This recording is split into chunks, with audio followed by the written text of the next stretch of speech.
नमस्कार, मैं हूं वीरेंद्र कुमार झा और आप इसमें देख रहे हैं खबरता तक। खबरता तक के धर्मानुरागी दर्शक वृंद, खबरता तक के धर्मखंड के अंतर्गत आज मैं जिस कथा प्रसंग को लेकर आप सबके समक्ष उपस्थित हुआ हूं, उस कथा प्रसंग का संबंध त्रिदेव यानी ब्रह्मा, विष्णु और महेश से जुड़ी एक घटना से संबंधित है। इस घटना में त्रिदेव को वयस्क से शिशु रूप में परिणत किया जाता है और एक दूसरी घटना में इन त्रिदेवों को नर से नारी रूप में परिणत कर दिया जाता है। मार्कंडेय पुराण, ब्रह्मांड पुराण,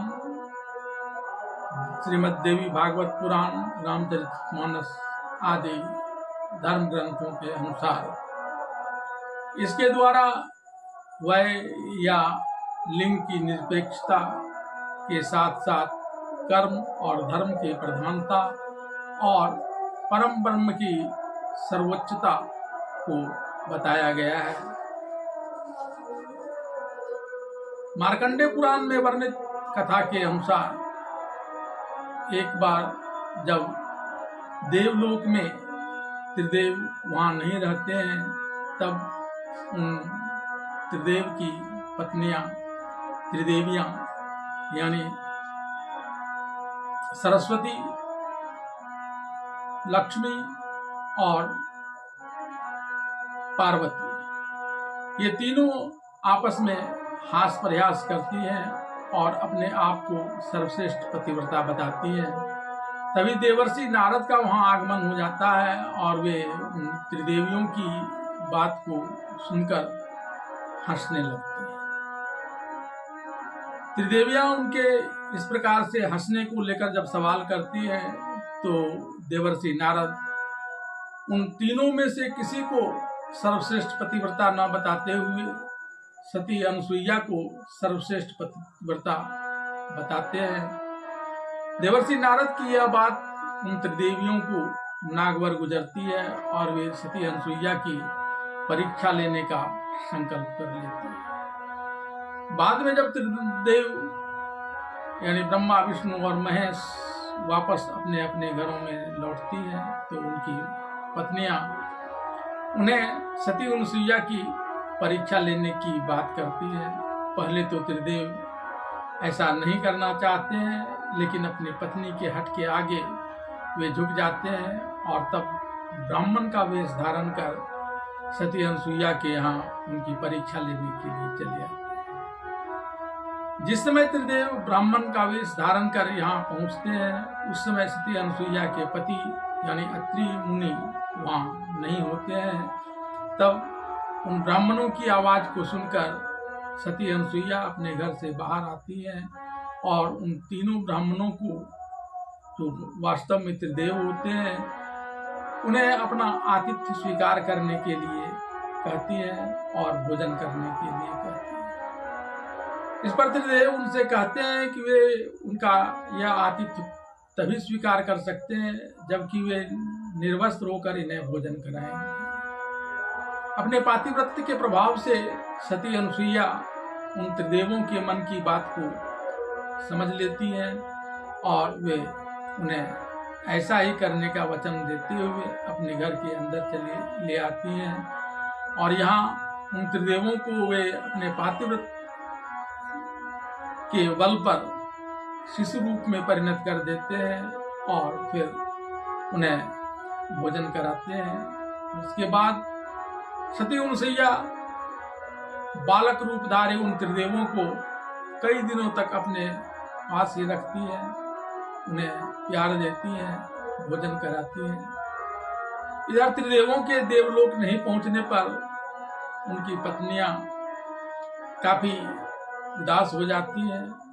तभी देवर्षि नारद वहां चले आते हैं और त्रिदेवों के सती अनुसुईया के यहाँ बालक रूप में रहने की बात बताते हैं, जिसे सुनकर त्रिदेवियां अपने अपने पति को लेने के लिए सती अनुसुईया के घर आ जाती हैं। लेकिन यहाँ आने पर वे अपने पति, जो अब बालक रूप में परिणत हो गए हैं, उन्हें पहचान ही नहीं पाती हैं। तब वे सती अनुसुईया से अपनी गलती स्वीकार करते हुए उन्हें अपने पति लौटा देने के लिए कहती हैं। तब सती अनुसुईया अपने पातिव्रत धर्म से पुनः शिशु रूप से उन त्रिदेवों को मुक्त कर उन्हें वयस्क बनाकर उन त्रिदेवियों को सौंप देती है। इसके बाद अगली घटना, जब त्रिदेव को नर से नारी रूप में परिवर्तित कर दिया गया था, उसकी चर्चा करने से पूर्व मैं एक बार पुनः आप सभी से निवेदन करना चाहता हूं कि आप लोगों में से जिन लोगों ने अभी तक खबरता तक के YouTube या Facebook चैनल को सब्सक्राइब नहीं किया है, वे इसे सब्सक्राइब कर लें। इसकी कहानियां पसंद आने पर वे इसे लाइक करें, शेयर करें और कमेंट्स के माध्यम से अपने मनोभावों को व्यक्त करें, ताकि इस धर्म की महत्ता को पूरी दुनिया के समक्ष लाया जा सके। श्रीमद् देवी भागवत पुराण के अनुसार प्रलय काल में उपरांत जब ब्रह्मदेव एक कमल नाभ से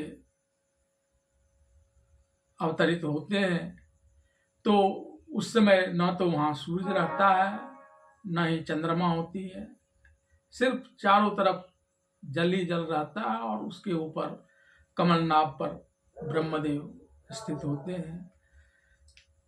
ब्रह्मदेव अपनी इस स्थिति पर विचार करने लगते हैं कि यह कमल नाभ कहाँ टिका हुआ है जल में, और यह जल कहाँ टिका हुआ है पृथ्वी पर, और वह पृथ्वी तो उन्हें कहीं दिखाई ही नहीं पड़ती है।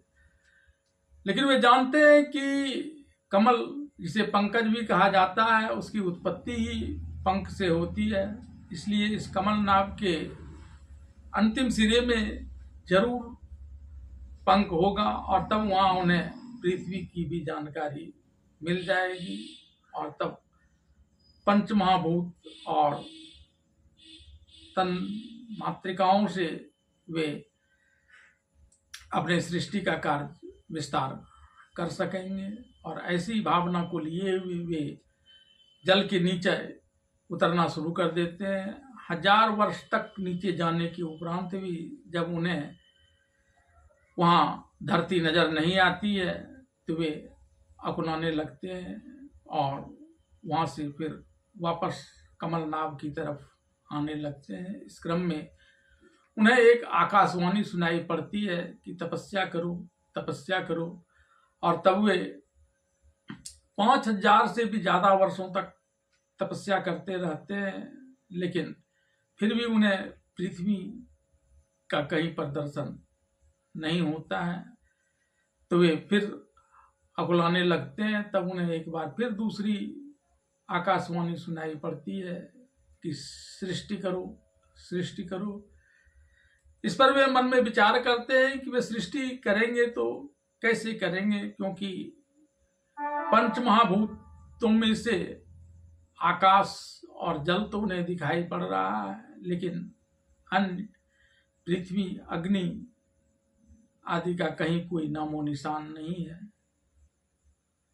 और ऐसा कर वे एक बार फिर से बेचैन हो जाते हैं। तभी उन्हें अपनी तरफ बढ़ते हुए 2 महादैत्य दिखाई पड़ते हैं, जो मधु और कैटभ होते हैं। अपनी तरफ मधु और कैटभ को बढ़ते हुए देख वह फिर उस कमल नाभ के जड़ की तरफ जाने लगते हैं, ताकि वहां जाकर वे इन राक्षसों से अपना बचाव कर सकें। और यहाँ वे एक श्याम वर्ण के पुरुष को शेष शैया पर निद्रा में निमग्न पाते हैं। उनसे ये मधुकैटभ से अपने बचाने की गुहार करते हैं, लेकिन उस पुरुष पर कोई प्रभाव नहीं पड़ता है। तब वे अकुलाकर भगवती का स्मरण करने लगती हैं, जो उस समय योग माया के रूप में उस पुरुष यानी विष्णु की आंखों में रहते हैं। वे वहां से निकल आती हैं और उस फिर मधु और कैटभ को विमोहित कर देती है, जिसके बाद भगवान विष्णु और मधुकैटभ के बीच 5000 वर्षों तक मल्ल युद्ध होता है और देव माया के माया से विमोहित होने के कारण मधुकैटभ उनसे अपनी मृत्यु मांगते हैं, तो वे उस पर अपनी जंघा पर रखकर मधुकैटभ का विनाश कर देते हैं और इस क्रम में वे भी विमोहित हो जाते हैं। तभी देवादिदेव महादेव भी वहाँ आ जाते हैं और इस घटना पर आश्चर्य व्यक्त करने लगते हैं। तभी वहाँ एक देवी दिखाई पड़ती है। भगवान विष्णु उनकी स्तुति करते हुए त्रिदेवों से कहते हैं कि हम लोग देवी की आराधना उनके पास चलकर करते हैं, और जब वे उस देवी के पास वहाँ आते हैं और अपनी सारी बातें बताते हैं कि किस प्रकार से वे मोहग्रस्त हो गई हैं, तब देवी उन लोगों को एक विमान पर बैठने के लिए कहती है और विमान को लेकर वहाँ से चलकर एक लोक में आती हैं। तो वहाँ वे ब्रह्मदेव को सृष्टि का निर्माण करते हुए पाते हैं।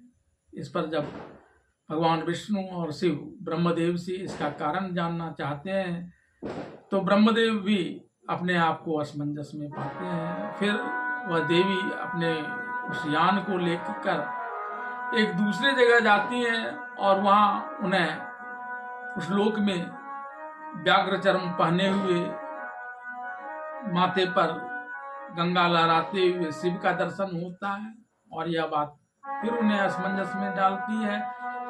और उनका असमंजस तब और बढ़ जाता है जब देवी अपने विमान को एक तीसरी जगह पर ले जाकर रखती है, तो वहाँ विष्णुदेव अपने गणों के साथ विराजमान पाए जाते हैं। इस पर वे सभी आश्चर्य व्यक्त करने लगते हैं कि इनसे अपर ये त्रिदेव कौन है। तब देवी अपने विमान को और दूसरी जगह पर ले जाती हैं, तो वहाँ देवी अपने अनुचरियों के साथ खेलती हुई मिलती है, जिसे देखकर ये त्रिदेव उनकी स्तुति करने लगते हैं। तब वे इन त्रिदेवों को नारी रूप में परिणत कर देते हैं और अपने सखियों के साथ उन्हें भी सम्मिलित कर लेती है अपने क्रीड़ा में। और इस दौरान उनके मन की जो बेचैनी थी उसका शमन करते हुए बताती है कि वे ही सर्वमयी हैं और उनके ही आदेश पर, उनके ही सोचने से ब्रह्मा विष्णु या महेश सृष्टि का कार्य करते हैं। और ये लोग भी वैसा ही करें, क्योंकि इस ब्रह्मांड में कहीं भी कोई है तो वह सिर्फ मैं हूँ, जो न नर हूँ न नारी हूँ न नपुंसक हूँ, और प्रलय काल में मेरा यही रूप रहता है। लेकिन जब सृष्टि निर्माण की प्रक्रिया प्रारंभ होती है तब मैं नर नारी और नपुंसक में विभेदित करते हुए सृष्टि के सफल संचालन के लिए इस प्रकार का उपक्रम करती हूँ। यह देखकर त्रिदेव उनके सामने नतमस्तक हो जाती हैं। तब देवी इन तीन देवों से कहती है कि ब्रह्मा सृष्टि का कार्य करे, विष्णु ब्रह्मा के द्वारा उत्पादित प्रजा का पोषण करें और महेश उनका संहार करें। और ऐसा कहते हुए वे फिर से इन्हें नर रूप में परिणत कर देती है और उनसे कहती है कि जिस भाव से अभी आपने हमारी तरफ देखा है, हमें माना है, आप भविष्य में भी उसी रूप में हमें मानते रहें, और मैं भी अपने आप को आपका स्वामिन समझते हुए आपके हर कार्यों में सहयोग करूंगी, और आप किसी भी प्रकार के शंका से निर्मूल होकर अपने कार्यों को अंजाम दें, क्योंकि सारे कार्य मेरे ही सोचने के अनुरूप होते हैं। मैं जैसा चाहती हूँ वैसा ही होता है। तब त्रिदेवों की वह जिज्ञासा शांत हो जाती है और वे अपने अपने कर्मों में लग जाते हैं। तब वे फिर से नर रूप में मौजूद होते हैं। इस वीडियो को अंत तक देखने के लिए आप सभी का धन्यवाद।